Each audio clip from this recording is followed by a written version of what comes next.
So just moving back to the final piece then, Ted. As we said, it's got a slightly different feel to all the other pieces.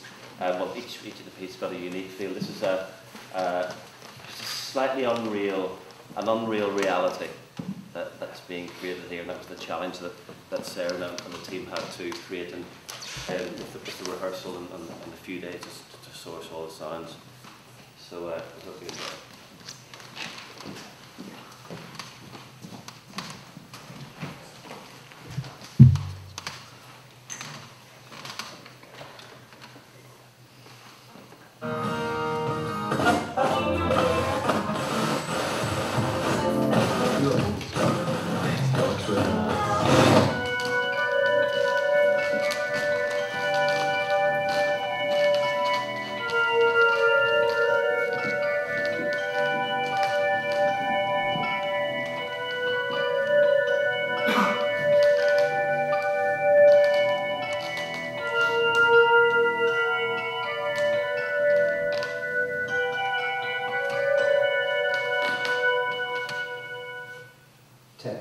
By Ian Winterton.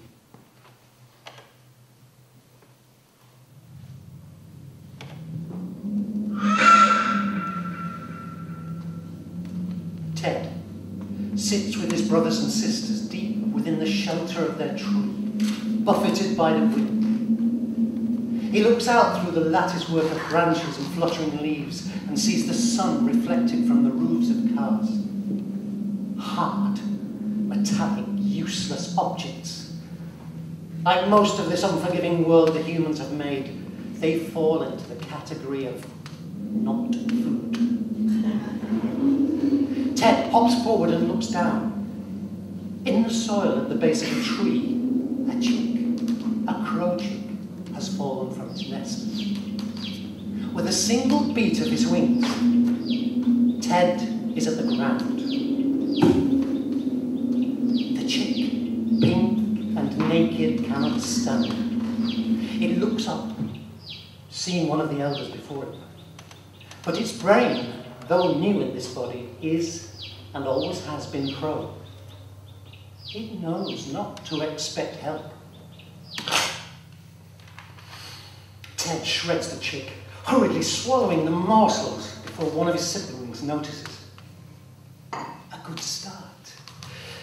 A meal. He will not starve today. Perhaps he will go and see his human. Speaking on BBC Radio in 1970, Ted Hughes had this to say about his poetry anthology, Crow. Nobody knows quite how he was created or how he appeared. He was created by God's nightmare. Jesus. Bex. That's horrible, isn't it? Poor Crow. Rebecca, we have Wi-Fi. We have Wi-Fi. You don't have to read your laptop in here. It's 10:30. You're eating into my 8 hours. I should already be asleep. On the sofa, Rebecca Linton tries to resume reading. But she's disturbed to discover Ted Hughes imbued crows with such darkness. Why did poets have to be so miserable? She starts to regret having ordered crow on Amazon earlier that evening. She's distracted now, irritable, annoyed at herself for not thinking it through. Still reeling from the shock of her redundancy, and in the first flush of a new romance, moving into his flat, his boring, bland, poky flat in the middle of nowhere had seemed like a grand romantic gesture. She closes the laptop and heads out onto the balcony for a cigarette.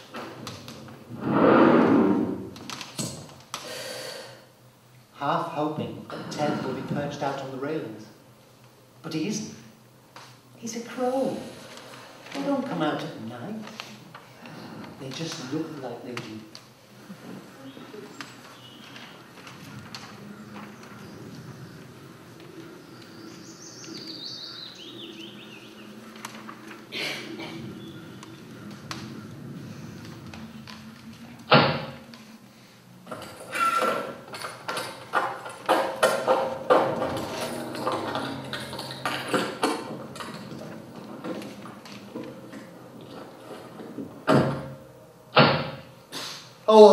horse? My God, it's huge. Graham Pickering isn't surprised a bird has crapped on his car. It's the sort of thing that happens to him. This bird muck is exceptional. He stares at it a moment. A monumental gobbet of brown, flecked with what he takes to be half-digested seeds, slapped onto the front of his windscreen like a vile mini pancake. It's almost as big as his tax disc. Look, it's over on the passenger side and Graham's already late. Oh, what now? Caller ID tells him it's Rebecca. He peers upwards. She's out on their balcony, phone pressed to her ear.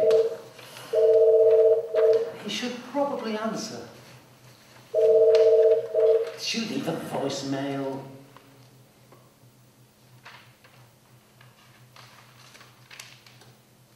The first morning after Rebecca moved in, Ted appeared on Graham's balcony. Hello. I just pulled a sickie. We can go back to bed. Ted, before he was named Ted, watched the female mammal through the glass. Some instinct in the bird tells him she might be the sort to feed him. Knew him, she was pensive, lonely, afraid. I love you. I love you too. She just didn't know it yet.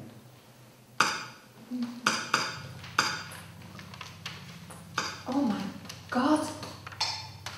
Graham! Look! Through the kitchen window, Graham can see the crow, head quizzically on one side, glassy eyes scanning them. Rebecca takes his hand and leads him in a creep down the narrow kitchen until their faces are right up against the glass. Crow, though he makes a few precautionary hops away from the window, does not take flight. He allows the humans to gaze on him. Isn't he beautiful? God, look at its claws. Evil. You can tell they evolved from dinosaurs. Dinosaurs. What are you, 10 years old? Gotcha! Look at that! Got him just about to take off. Graham looks at the mobile phone screen. The picture's a dark smudge, a shadowy blur. Wow, yeah. What a wingspan. That's going straight on Facebook. Rebecca Linton, wildlife photographer. I'm going to call him Ted. After Ted Hughes. Ted, yeah. Great name. Graham isn't entirely sure who Ted Hughes is. Rebecca doesn't let on that she's never read a Ted Hughes poem in her life. But her father, his life ruled by stubborn bowels, had a dog-eared copy of Crow amongst the permanent collection of novels, magazines and puzzle books stacked in the downstairs loo.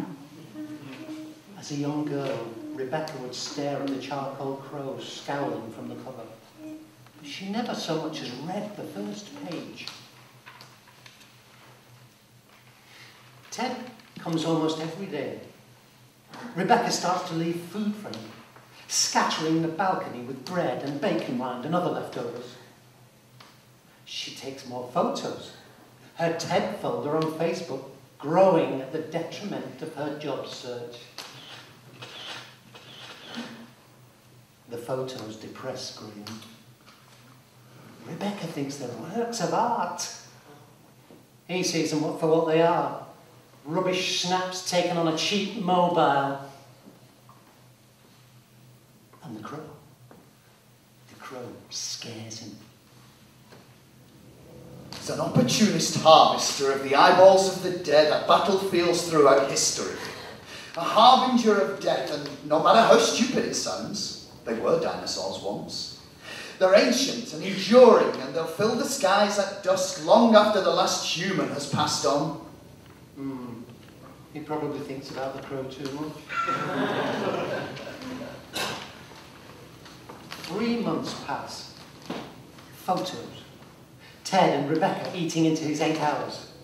Graham snaps. He marches into the living room and roughly shakes Rebecca awake.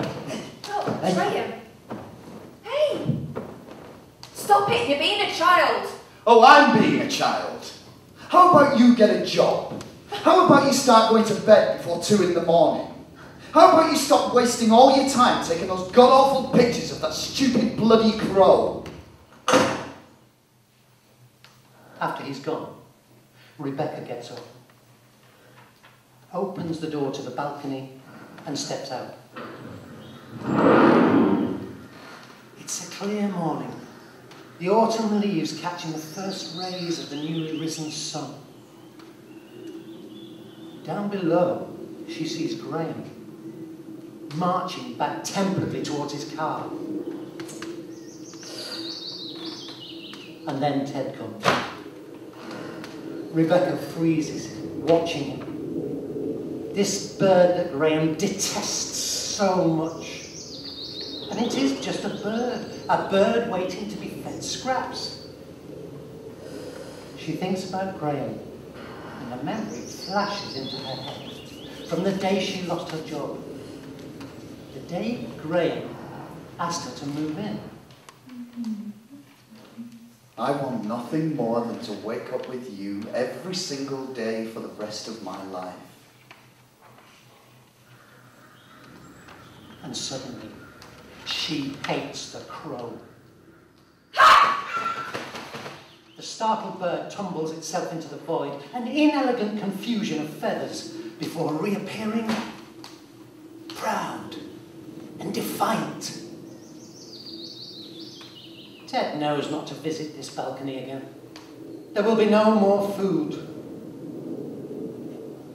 A thought hauls itself up from the black tar of his mind, something ancient and reptilian and akin to hate. Because crows, like humans, do hate. Rebecca watches as Ted glides across the car park, passing directly over Graham's car. She doesn't see the crap, Ted's crap, land on Graham's windscreen. Oh, of course. My God, it's huge. Rebecca is overwhelmed with desire to speak to Graham.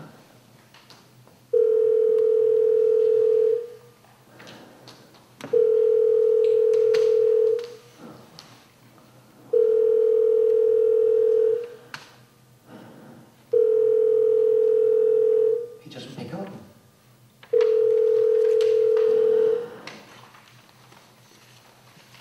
Graham hits the M602 and accelerates up to 70, 80, 85. His battered Nissan Micra starts to rattle. A few spots of rain hit the windscreen. Graham flicks his wipers on, smearing crap across the windscreen. Visibility suddenly zero.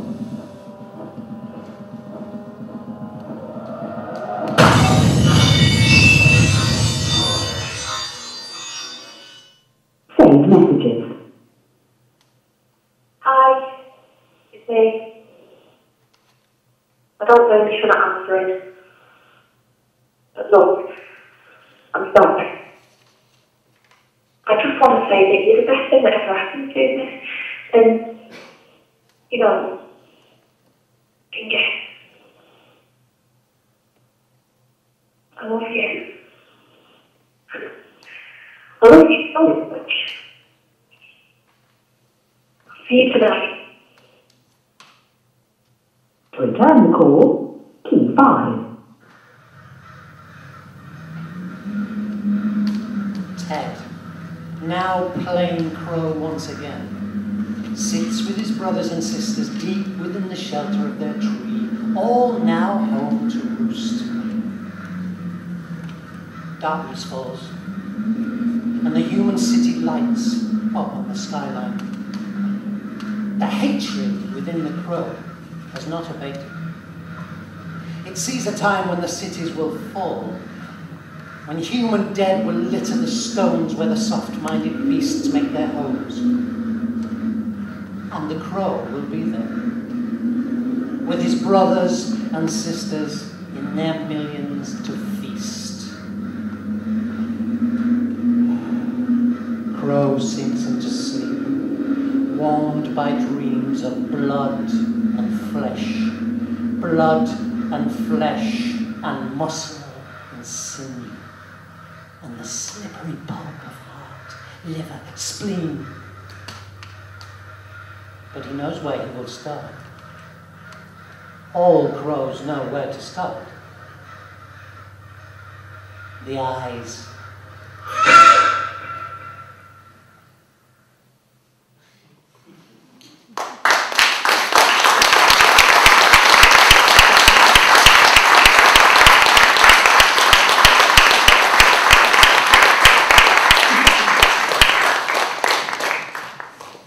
That was Ted by Ian Winterton, with Paul Hurstfield as narrator, Doug Maher as Graham, and Susie Renshaw as Rebecca.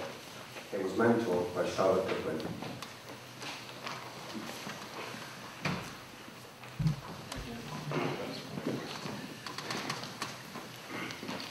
So that was our final piece for the evening by Ian Winterton. Ian has previously worked as a film journalist and has taken 2 plays to Edinburgh Fringe. His most recent play, Sherika, went through a Scriptworks session before being performed, selected for replay by the Library Theatre, and eventually winning a Manchester Theatre Award. So we at Scriptworks are claiming all of the credit for that. Ian is also associate playwright for Shred Productions Theatre Company. Is that www.shredproductions.co.uk?